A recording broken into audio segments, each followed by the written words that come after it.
دیکھیے سر درد کی بہت سی قسمیں ہیں، آپ کے بہت سے خطوط آئے، اس کے حوالے سے ایک میں جنرل پرنسپل آپ کو بتا دیتا ہوں. اگر کسی کو ہیڈ ایک ہو اور سر میں درد ہو اور وہ صرف ماتھے پہ ہو اور ساتھ میں نزلہ زکام رہتا ہو تو اس کی وجہ سائنسز ہوتی ہیں، سائنوسائٹس ہوتی ہے، جو ہماری سائنسز یہاں پہ ہوتی ہیں اور یہاں پہ ہوتی ہیں، یہ اس کی وجہ بنتی ہے.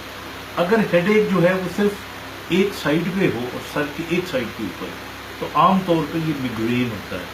اگر میگرین ہو تو اس کی خاصیت یہ ہے کہ اس میں قے بھی آ سکتی ہے، نوزیا ہو سکتا ہے، اور ہیڈ ایک وقفے وقفے سے ہوتا ہے، باری باری ہوتا ہے، ہفتے میں ایک دفعہ بھی ہو سکتا ہے، بعض لوگوں کو مہینے میں ایک دفعہ ہوتا ہے.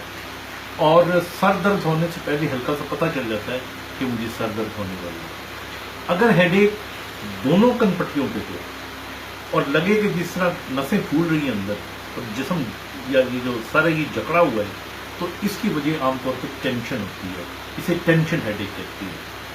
اگر کسی کو ہیڈ ایک کمر گردن اور گردن سے ہوتا ہوا یہاں تک آئے اور پورا کھچاؤ پڑے، یعنی سائڈوں پہ نہیں، گردن سے سامنے تک، تو اس کی وجہ گردن کے موڑوں کا بڑا ہونا یا جس کو سروائکل اسپونڈیلوسس کہتے ہیں. اور لاسٹلی میں آپ کو بتاؤں کہ اگر آپ کو ہیڈ ایک بالکل سر کے درمیان میں ہو، اس جگہ پہ ہو، تو ہم اسے یہ کہتے ہیں کہ یا آپ بہانہ بنا رہے ہیں یا پھر یہ سائیکوجینک ہے.